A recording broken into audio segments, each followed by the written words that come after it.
Assalamualaikum warahmatullahi wabarakatuh dan selamat pagi. Waalaikumsalam warahmatullahi wabarakatuh, Madam. Okay, so hari ni, seperti yang Madam present dekat kamu, kita akan buat chapter 1, partial differentiation, revision. So, kamu boleh tengok dekat sini mind map yang Madam share dekat kamu. So, apa yang ada dalam chapter 1? Okay, apa yang dalam chapter 1 ialah kita akan belajar tentang partial differentiation. Bila kita kata partial differentiation ni, maksudnya kita let X constant. Kita letkan salah satu jadi constant. Okay. And then kita differentiate with respect to Y. Okay. Kemudian kita let Y pula constant. Okay. Then differentiate with respect to X. Macam tu. Okay. Sebab tu dia panggil partial. Okay. Maksudnya kita akan constantkan salah satu variable and then kita differentiate with respect to Y. Contoh kalau kita constantkan X, kita differentiate with respect to Y. And then kita constantkan Y pula, lepas tu kita differentiate with respect to X. Kamu faham kan bila Madam kata kita constant kan? So constant contohnya macam kita differentiate to X. So constant dekat sini ialah 2. So kamu kena tahu apa maksud constant tu. Alright, so kita ada first order partial differentiation. Kalau kamu tengok kat sini, kita ada first order. Okay, contoh diberi Z equals to fxy di mana function kita tu akan ada X dan Y. Contohnya Z equals to 3xy plus x square y. Contoh. Okay, nampak dalam dua-dua term 3xy dengan x square y, kita ada dua variable X dengan Y. Okay, so bila partial differentiation, kita kena constantkan salah satu dulu, kemudian differentiate with respect to another one. Okay, and then constantkan yang salah satu lagi tu. Okay, faham nak? Okay, kemudian kita differentiate with respect to, kat sini dia differentiate with respect to X, and then kita boleh tulis dalam bentuk fx. Tu cara tulis X tu lower case. Pastikan X kamu lower case. Lower case tu maksudnya X kecil kat bawah. Okay, jangan tulis sama besar. Contoh fx tulis macam tak maaf. X tu lower case fx. Okay, kemudian kita ada partial differentiation with respect to Y. Ni Y. Fy, okay, kita boleh tulis dalam bentuk Fy yang terakhir. Selalunya student akan tulis bentuk akhir ni lah. Fx dengan Fy. Ni yang keli ni dia tak tulis lah. Okay, nak senang Fx, Fy sahaja. Okay. Lepas first order, kita ada second order. Okay, untuk second order partial differentiation pun sama sahaja. Maksudnya kita differentiate with respect to the variable dua kali. Okay, untuk yang pertama kita ada dekat sini apa dia? Fxx. Nampak? Fxx. Okay, maksudnya kita differentiate with respect to X dua kali. Okay, kemudian kita ada Fyy. Okay, kita differentiate with respect to Y dua kali. Kemudian kita ada fxy, okay, equals to fxy and then fyx. Okay. Pastikan kat sini kamu hati-hati. Sebab apa Madam kata hati-hati? Contohlah, mana tahu tiba-tiba soalan kamu dia bagi apa? Dia bagi macam ni. Keli delta y delta f sama delta x. Contohlah. Soalan minta macam ni, okey. Kamu jangan salah baca. Sekejap lagi kot kamu ingat fyx pula. Salah, bukan fyx tapi dia ialah fxy. Dia terbalik tau. Kalau dalam bentuk keli, dalam bentuk keli dengan bentuk yang selalu kita buat tu, dia terbalik. Kalau bentuk keli dia delta y delta x, tapi yang kita selalu duk tulis fxy. Dia terbalik kan. Madam pun tak tahu kukuk lah soalan nak jerat kamu kan. Tiba-tiba dia buat bentuk keli tu, dia minta delta y delta x. Kamu pula pi ingat faham fyx kan. Sedangkan bukan fyx, dia adalah fxy. Okay, kemudian delta x delta y bermaksud fyx. Okay. So hati-hatilah kat sini. Tapi mostly student dia akan tulis yang akhir lah macam tadi. Okay, fx, fy, fxx, fyy, fxy, fyx. Okay. Kemudian benda yang paling penting, note that fxy equals to fyx. Nah, sama sahaja nilai fxy dengan fyx. Okay.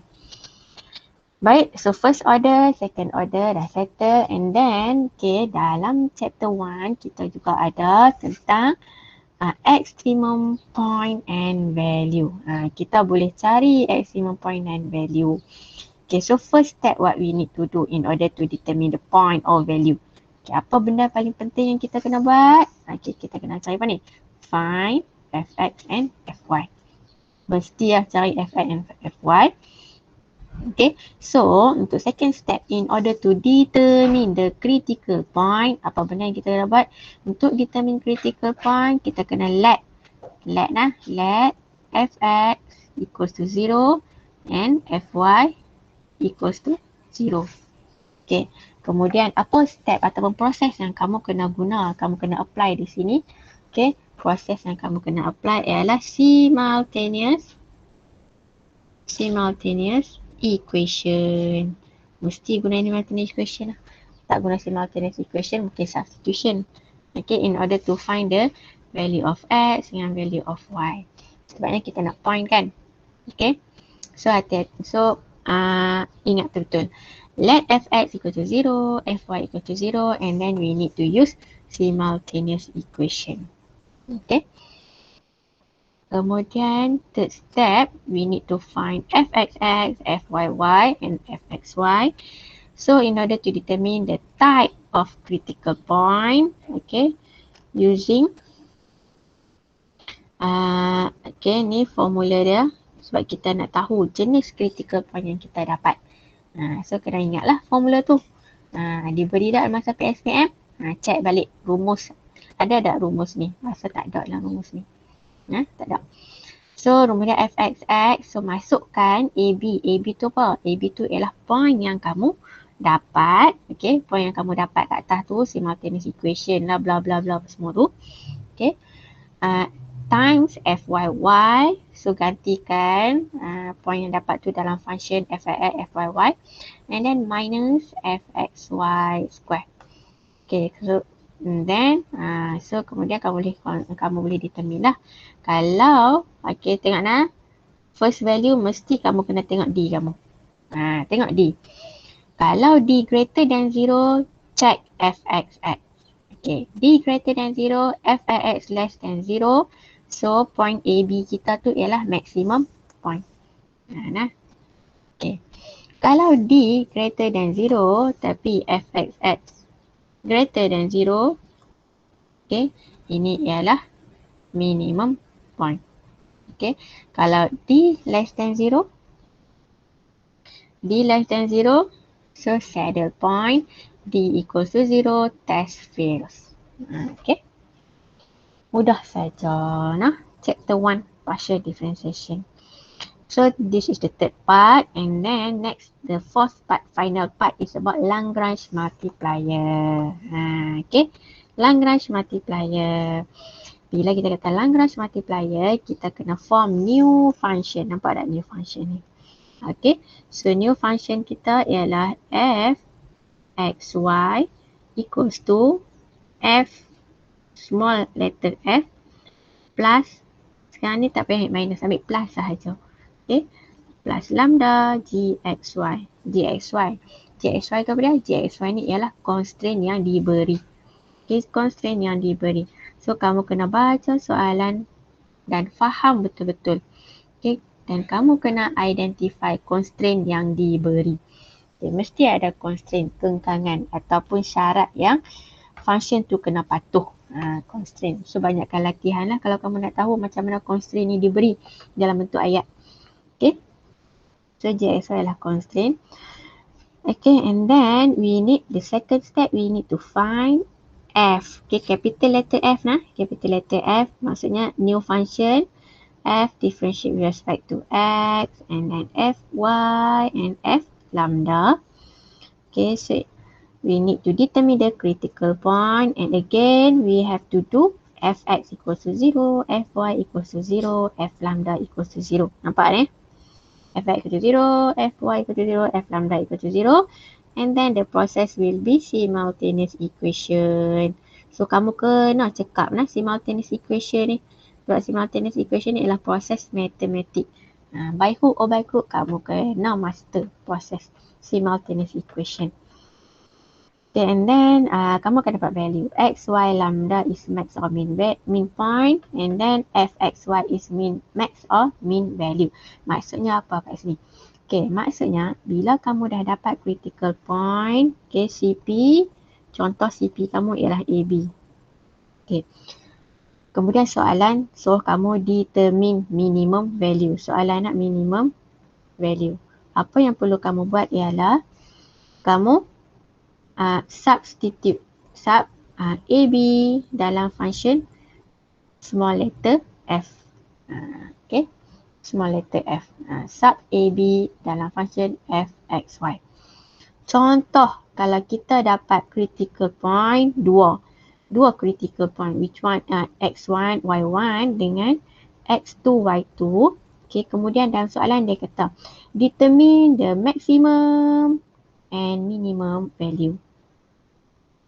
Okay, dalam soalan dia minta kamu determine maximum minimum value. Tapi dia guna Lagrange multiplier. Dia tak guna yang maximum point and value yang third part tadi, dia guna Lagrange. Macam mana kita nak determine? Yang mana satu max, yang mana satu min? Faiz, macam mana kita nak determine, Faiz? Kena buat dy dx. Buat dy dx. Madam, Ya. nilai Tak kecil kena okey boleh. D kuasa 2 y dx kuasa 2. Ni Lagrange saya, Lagrange. Langgan. Saya lupa lah. kalau nilai dia kecil tu nilai minimum, kalau nilai dia Yes. besar nilai maksimum. Good, pandai. Good. Farhah ke? Siapa tu? Saya Farhah. Okay. So maksudnya kita kena sub. Kamu kena sub satu per satu x1, y1 dengan x2, y2 dalam f, x, y. Bila dah sub, nilai yang besar implies maximum. Nilai yang kecil implies minimum. Nah, tu cara nak tentukan yang mana satu min, yang mana satu max. Okay, simple sahaja chapter 1. Okay, sebab tu madam revise chapter 1 dulu. Chapter 2 kita tinggal belakang lagi. Okay. So ni cara nak tentukan minimum or max menggunakan Lagrange. Kamu kena substitute value. Tak sama macam the third part ni, maximum point and value ni. Di mana di sini kita boleh buat second derivative. Okay. Buat second derivative, cari D value, buat D test. Okay. Bila dah dapat D test tu, baru kita tahu maksimum ke minimum atau saddle point. Okay. Tapi bila kita tengok ada Lagrange, macam mana kita nak tahu function kita tu Lagrange multiplier? Kita nak tahu senang sahaja. Constraint. Baca-baca soalan ada constraint. So constraint tu menunjukkan Lagrange multiplier. Once ada constraint tu Lagrange. So bila ada constraint, okay, so dia punya mind map dia macam ni lah. Baca soalan. Okay. Baca soalan. Lepas tu baca-baca ada constraint lah. Okay, ada constraint. So bila ada constraint, maksudnya ni ialah Lagrange multiplier. Okay. So bila ada Lagrange multiplier, okay, cara nak tentukan max or min, just sub the point. Just sub the point. Okay. So sub the point, yang mana max, yang mana besar tu maximum, yang mana kecil tu minimum. Okay, boleh? Ada soalan tak?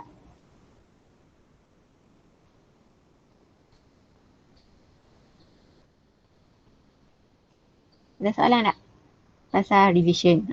Pasal revision lah.